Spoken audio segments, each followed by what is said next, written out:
Salut à vous tous, ici Jeff Rose. Alors, la politique fédérale a été mise dans l'ombre la semaine dernière par la politique intérieure, puisqu'il y avait deux élections très importantes. Il y avait celle au Manitoba et celle au Québec.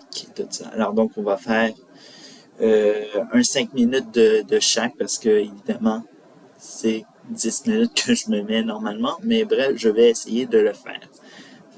Alors, on va commencer avec le Manitoba, où c'était une élection générale, où c'était tous les élus qui étaient à élire et tout ça. Alors, donc, il y en avait, je pense, si je me rappelle bien, 57 à élire et tout ça. Et ce qui s'est passé, c'est qu'il y a eu un changement de gouvernance et tout ça. Alors, donc, c'est le parti, nouveau parti démocratique du Manitoba qui a réussi. Et à nouveau, le Manitoba a écrit l'histoire, puisque Walkinu est devenu le premier ministre d'origine autochtone pour une province, et même pour la province du Manitoba. Alors, on brise des plafonds de verre à nouveau chez les Autochtones au Canada et tout ça. Et on met plein d'espoir pour, soit disons-le, sur Kinyu, et évidemment, bref, ça a été salué à travers le pays. Bref, on se dit que c'est la première femme première ministre du Manitoba qui donne le flambeau à le premier autochtone, premier ministre du Manitoba.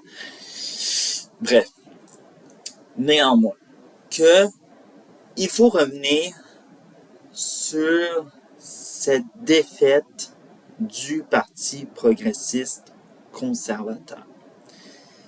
En termes que, évidemment, Easter Stephenson a profité en même temps pour dire qu'elle ne sera pas la chef d'opposition et tout ça. Alors donc, les progressistes conservateurs du Manitoba se retrouvent sans chef. Et bref, il y a des noms qui circulent et tout ça, et on va y revenir un petit peu après, pour dire qu'est-ce qui n'a pas marché avec Easter Stephenson.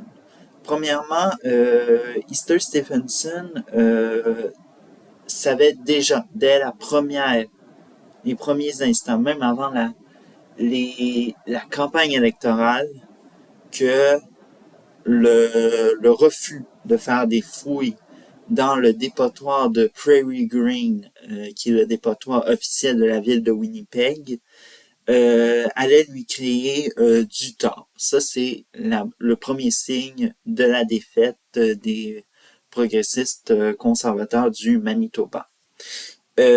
L'autre chose, c'est d'avoir exagéré sur le passé criminel de Walkinu. Parce que, bon, Walkinu a beaucoup d'antécédents judiciaires, puis il y a beaucoup de choses à dire. Et ils ont exprimé ça comme si c'était ce qu'on on attendait dans les couloirs du Parlement manitobain, jour après jour, semaine après semaine. Walkinu a battu une femme, Walkinu a été vu en conduite d'état d'ébriété, tout ça. Et, bref, alors donc, c'est ça qu'est-ce qui a marqué un peu ce tournant-là chez les progressistes conservateurs.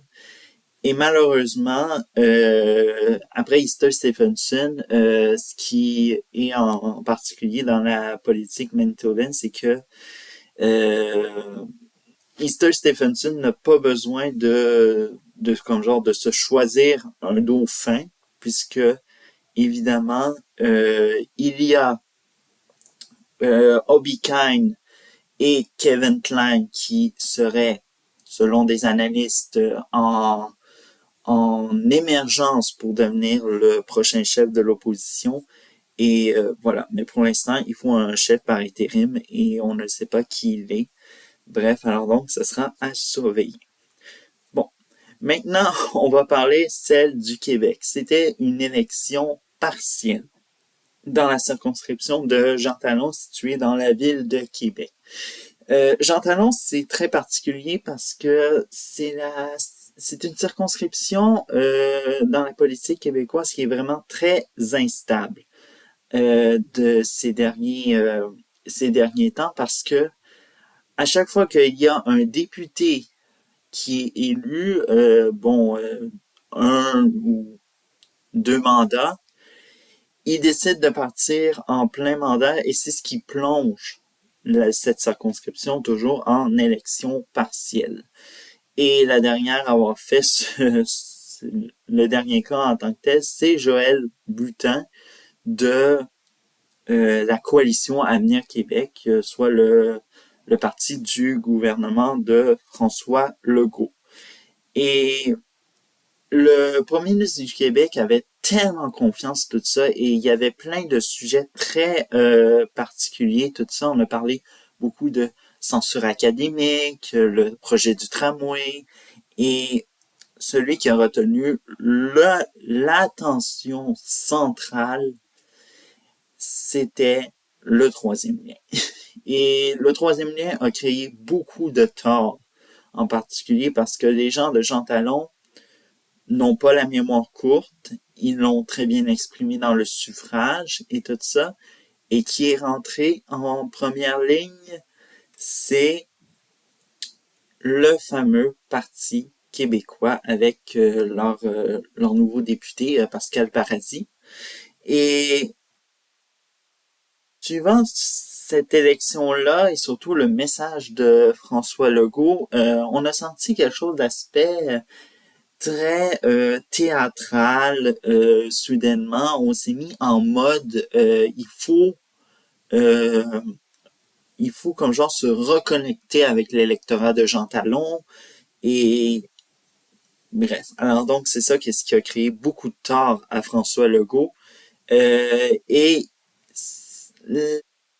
qui sont venus, on n'a parlé que du troisième lien dans les médias francophones. Je ne sais pas pourquoi, mais l'élection de Wakimu comme première personne autochtone à occuper le poste de premier ministre du Manitoba, c'est un peu passé comme un coin de table et malheureusement, le premier ministre du Québec, François Legault, a été un petit peu théâtral, mais aussi un petit peu manipulateur, comme s'il disait non, non, non, ne me laissez pas abandonner, tout ça, mais il le savait déjà parce que le projet du troisième lien a changé de version maintes fois. On se rappelle qu'en campagne électorale, François Legault nous avait inventé qu'il y avait des études et qu'en effet, un jour, la bombe est lâchée. Il n'y a pas d'études et malheureusement, ce troisième lien, on pourrait dire qu'il ne se fera jamais et tout ça, et que Québec pourrait se retrouver seulement avec ces deux liens où n'auront pas le choix de, comme diraient certains, détruire l'île d'Orléans, mais détruire l'île d'Orléans pour de bonnes raisons, parce que, écoutez, on veut un troisième lien, et puis malheureusement, ils vont choisir la version qui sera moins coûteuse. Bref. Donc, alors, qu'est-ce qu'on peut en tirer? Évidemment, c'est qu'on a deux gouvernements qui sont sortis perdants et qui semblent essayer d'apprendre leurs erreurs, mais malheureusement, leurs erreurs sont déjà du temps à perdre et voilà. Alors donc, c'est tout pour cet édito. On se retrouve lundi prochain. Ciao!